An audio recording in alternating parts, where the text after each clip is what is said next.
ہمیں بڑا تعجب ہوا اس بات پر کہ ٹارزن محل میں رہتا ہے۔ بہرحال ہم وہاں پر پہنچے تو ہم نے جو پہرہ دار کھڑے ہوئے تھے ان سے کہا کہ ہمیں ٹارزن سے ملاقات کرنی ہے، تو انہوں نے بتایا کہ ٹارزن صاحب ابھی آرام فرما رہے ہیں، آپ کو کچھ انتظار کرنا پڑے گا۔ ہم نے کہا ٹھیک ہے۔ انہوں نے ہمیں کمرے میں بٹھا دیا، ہم کمرے میں بیٹھے، وہاں پر کچھ غنودگی طاری ہوئی اور انتظار کرتے کرتے جائے گا ایک پہرے دار آیا اور اس نے کہا کہ جی ٹارزن صاحب جائے گا تیار ہو کر آ رہے ہیں، آپ بھی تیار ہو جائیں۔ ہم نے پانی منہ پر مارا، جائے گا اپنا حلیہ درست کیا اور اس کے بعد جو ہے وہ پہرے دار ہمیں لے گیا اور ایک کمرے میں بٹھایا۔ کمرے میں بٹھانے کے بعد جو ہے تقریباً جائے گا 2-3 منٹ بعد جائے گا ٹارزن صاحب تشریف لے آئے۔ وہ ہم سے کھڑے ہو کر ملے، ہم بھی انہیں دیکھتے ہی کھڑے ہو گئے تھے۔ انہوں نے ہم سے کہا کہ شہر سے ایک شہری آیا ہے، ہمیں یہ دیکھ کر بہت خوشی محسوس ہوئی، آپ بتائیں میں آپ کے لیے کیا کر سکتا ہوں۔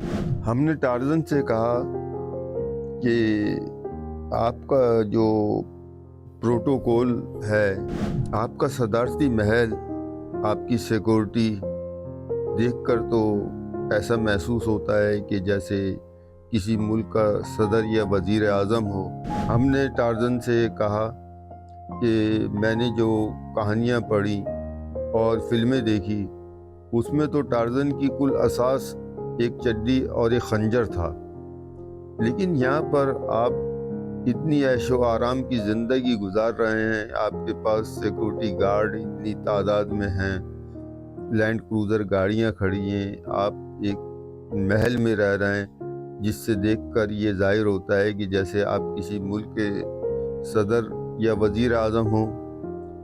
اس نے کہا کہ میں جنگل کا تو وزیر اعظم ہوں ہی، لیکن جگہ جو کچھ تم کہہ رہے ہو تمہارے خیالات سے مجھے کچھ بو آ رہی ہے، لگتا ہے کہ تم یہاں پر جنگل میں میرے خلاف جنگلی حیات کو بھڑکانے کے لیے آئے ہو، تمہیں اس کی کیوں نہ سزا دی جائے۔ ٹارزن نے پولیس اہلکاروں کو بلایا اور کہا کہ اسے لے جاؤ اور اس گستاخ کو عبرتناک سزا دو۔ مجھے پولیس اہلکار پکڑ کر باہر لے آئے اور لے جا کے ایک کمرے میں بٹھا دیا، اور کچھ وقفے کے بعد انہوں نے مجھے کمرے سے نکال کر گاڑی کے اندر بٹھایا اور وہ گاڑی کچھ فاصلے پر جا کر رکی۔ وہاں پر انہوں نے مجھے اتار کر پیدل چلایا۔ پیدل چلنے کے بعد ہم ایک پہاڑ کی چوٹی پر پہنچے۔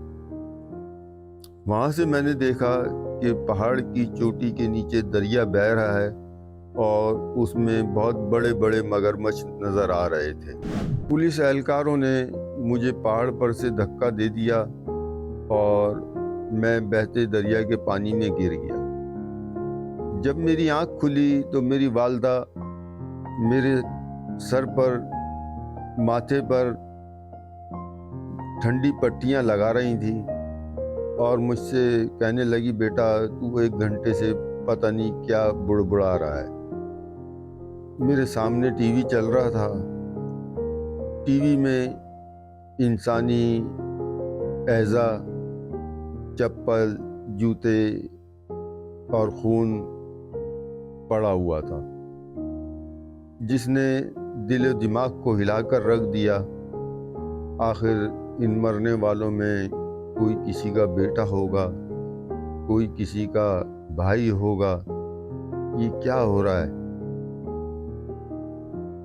میری والدہ نے، جب میں نے کوئی جواب نہیں دیا تو میری والدہ نے بہن کو کہا میری کہ جگہ ارے کل موہی یہ ٹی وی بند کر دے، یہ ٹی وی کو دیکھ کر رات میں پتہ نہیں کیا اول فول لکھتا رہتا ہے، یہاں پر اس کی کون سنے گا، یہاں تو سب اندھے اور بہرے ہیں۔